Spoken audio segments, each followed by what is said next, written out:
It doesn't want to connect. So I'm I having was gonna say, I'm like, I'm not seeing a countdown clock yet. no. And it's funny, we have two different pieces of software that we can do this with. Hmm. And I picked this one because this is the one that is usually faster and more stable. Sure. Uh, I'm going to shut a couple things down on my machine here and see if that makes a difference. Sure.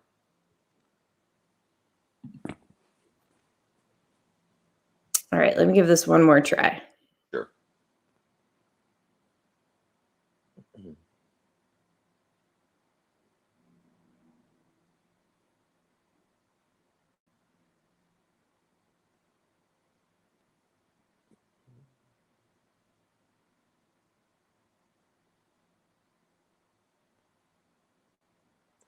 Well, this is James Crepea, Oregon Ducks beat reporter for the Oregonian and Oregon Live, coming to you live from downtown Indianapolis. I know the view is from my hotel room here. I was trying to give you the view across from actually the team hotel, but alas, the lighting and reflection off the team hotel would have just completely whited out the screen. So we are from downtown Indianapolis, where obviously the Ducks and the Beavers are both playing. The Ducks and Beavers men, that is, and the Ducks women are in San Antonio. So wanted to give you folks an update and what I'm seeing so far from both the men's tournament and the women's tournament, which obviously I'm watching on TV like the rest of you, but covering it from far. So for the men's side, for the Ducks, obviously it was really unfortunate that the first game was canceled and a no contest for VCU due to COVID problems in the VCU program. That's just gut wrenching, and there's no other way to put it. It's absolutely brutal that VCU couldn't play. You make the tournament, you go through the whole last year that everybody's gone through for both teams, for really the whole country, and especially for the players in these teams. Where again, folks, I realize I'm not asking you to play a violin for them, but to be on the road and to live the life that these athletes have lived for the last year, and then make it to the tournament, only to have to pull out of the tournament and not get to play. That's absolutely gut wrenching for VCU. So again, an extremely unfortunate situation. You knew Oregon wanted to play. They didn't want to advance that way. Dana Altman had said as much. But alas, the Ducks moved on from that opening round game to play Iowa and absolutely put on a clinic and a track meet. Unbelievable offensive display from the Ducks.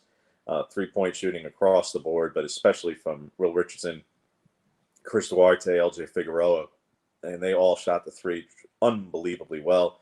Richardson now is red hot.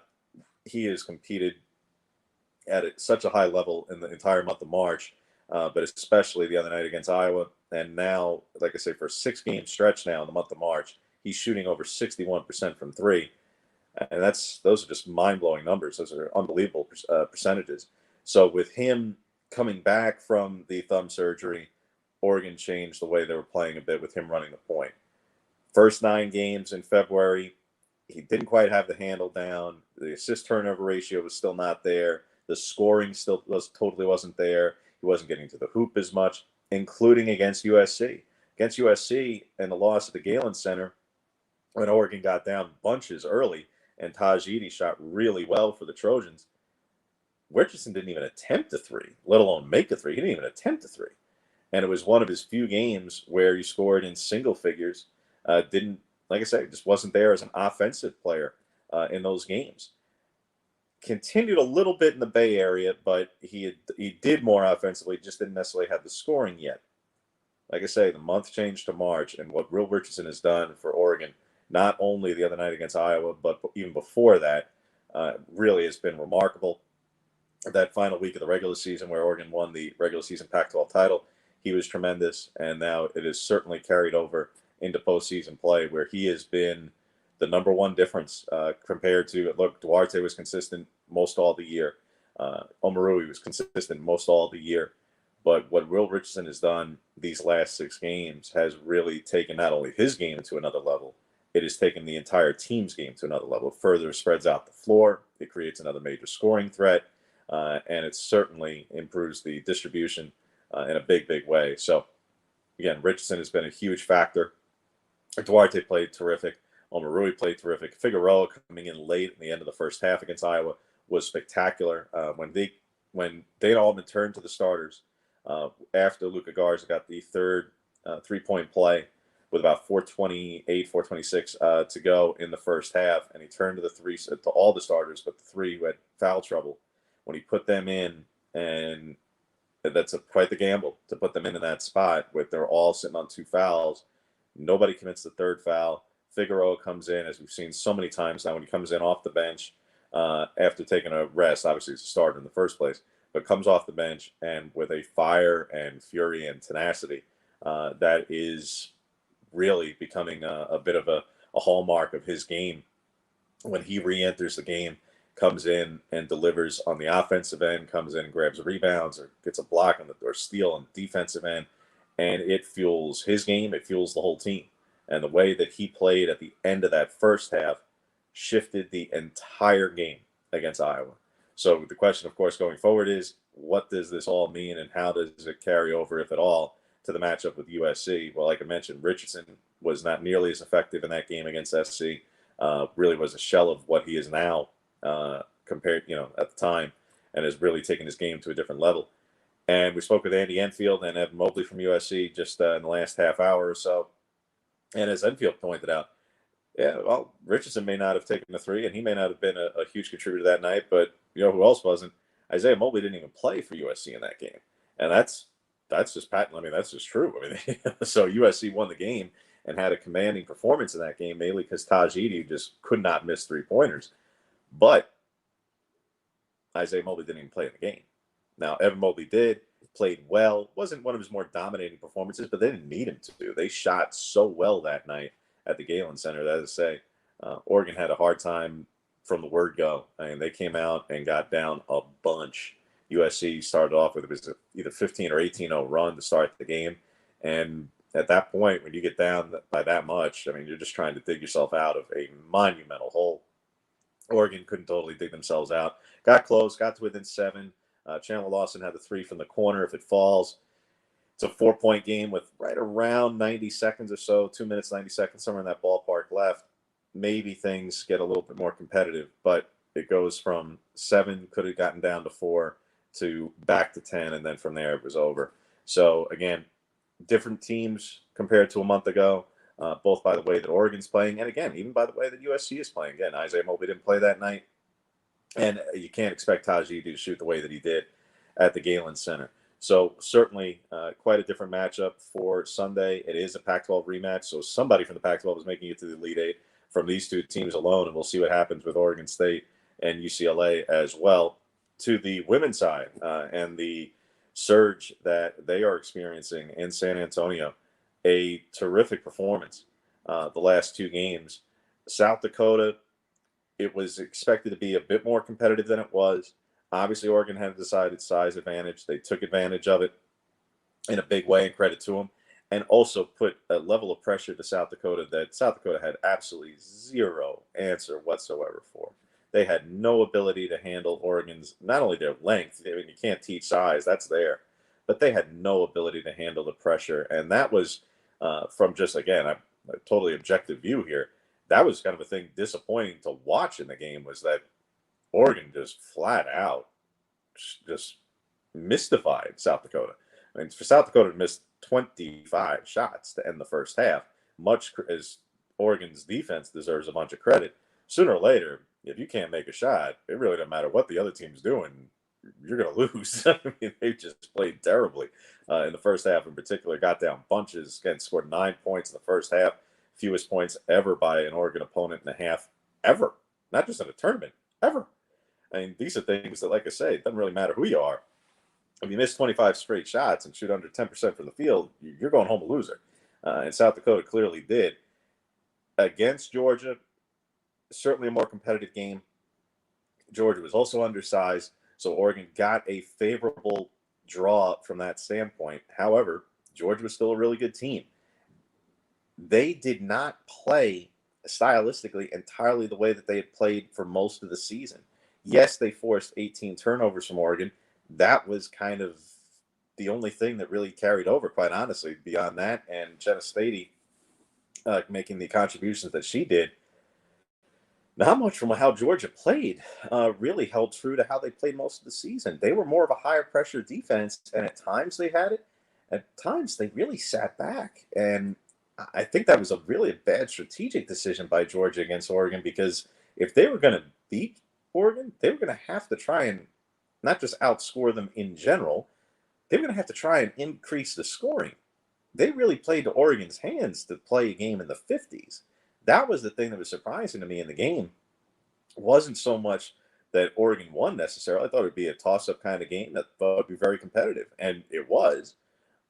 But I thought that Georgia was going to bring more of a defensive pressure than they even did, and that they were going to try to score well into the 60s and try to push the game even into the 70s.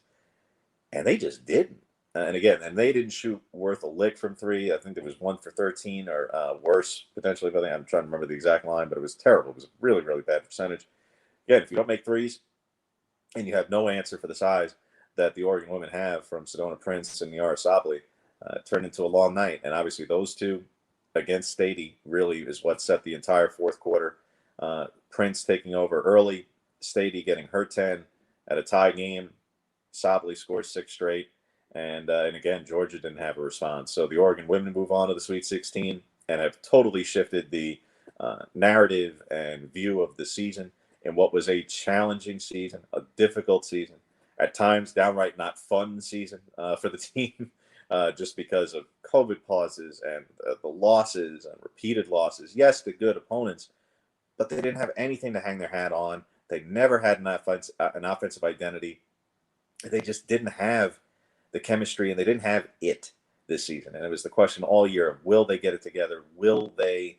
Do they have enough time? Will they establish an identity? Will they figure things out? Is there enough time to figure things out? Well, here, albeit under the circumstances of losing your starting point guard and one of your best offensive players, if not your best offensive player, certainly from the guard position, and Tahina Paopao, Jazz Shelley being down, well, all of a sudden, the Oregon women have figured something out, at least for these first couple of rounds. And at this point, it's probably going to be how they have to play going forward. And that is, use your size to your advantage. If you've got it, go through the bigs with Prince and Sabli. Keep the shooters on the outside shooting. It's like, these are things that sound so basic, but they weren't doing it during the season. They didn't just play with the bigs. At times, even when they did try going with the bigs, it didn't work. Kelly Graves admitted as much. He said, hey, we weren't as efficient when we tried doing this during the season. Now, granted, it was with Pow Pow out there, and that's not knocking her. Just the on-court chemistry, the way they were doing it at the time, going through the bigs wasn't working. All right, well, then going with a smaller lineup with the guards, well, then that made Erin Boley stay at the 4, and she wasn't shooting the 3 like she did, certainly not in the first round or in the second round of this tournament. You know, she took more threes against South Dakota than she had in 3 months. This is one of the best shooters in the country. So, again, the team really had lost its way in terms of an offensive identity for so long during the season. And here in the tournament, it is, hey, what's your maximum strength? Oh, okay, the bigs, go to the bigs. Oh, you're the shooters, stay on the wings. And for Maddie Shear to take over the point guard position and play as effectively as she has on the defensive end, especially, that's where her contributions are overwhelmingly. And what she did the other night against Georgia was just terrific on the defensive end.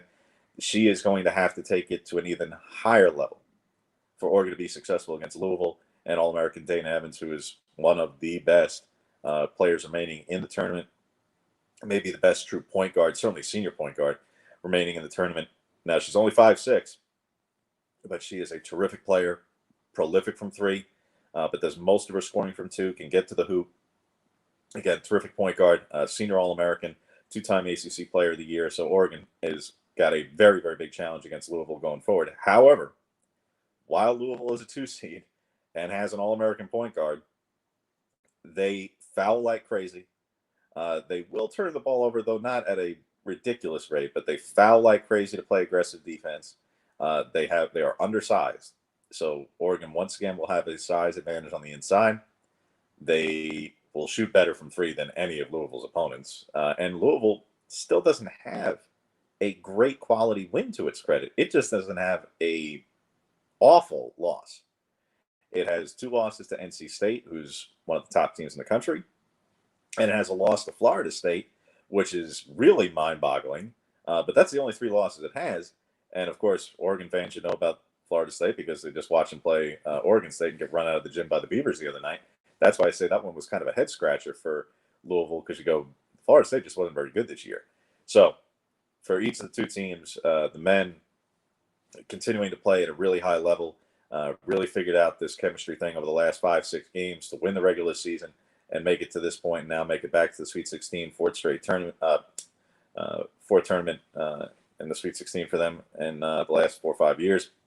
And for the women to make their fourth straight Sweet 16, certainly have figured things out here during the tournament. That couple of weeks off between the Pac-12 tournament and the NCAA tournament clearly figured some things out chemistry-wise. So we'll take a couple of questions if you've got any, folks, and we'll certainly try to answer them for you. But just wanted to come to you from Indianapolis, share some thoughts from both the Ducks men and Ducks women.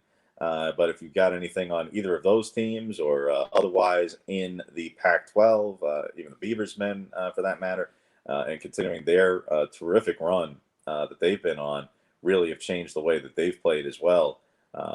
They will gladly take any questions you may have here in the next couple of minutes. And again, otherwise, you can certainly always check out all the work we're doing on OregonLive.com and in the Oregonian for myself, from Nick Dashel, Canzano, you name it. We're certainly doing quite a bit of work covering both the Ducks and Beavers basketball teams, and it's not going to be long for now that we get into spring football practice. But that's for next week. For now, it's going to be staying focused on basketball for as long as the teams continue to dance, both here in Indianapolis and the Oregon women down in San Antonio. And in terms of, well, why are we at one and not the other, just to address that, one, they haven't managed to figure out human cloning, so we can only be in one place at one time. And two, because the team keeps winning. But we were certainly in line to potentially travel back and forth, or if one team got eliminated, to go down to San Antonio to cover the women if and when one of these teams, one of the men's teams, bows out. But for as long as they're here, we'll be here. So again, we will do as much as we can to do as much coverage out as we can, and certainly under the circumstances. While being at the games is certainly advantageous and helpful to coverage, we are certainly making do under the circumstances, as we have most of the season, with road games, to cover the game via television and do the post-game press conferences virtually, as everybody is, even those who are in the stadium.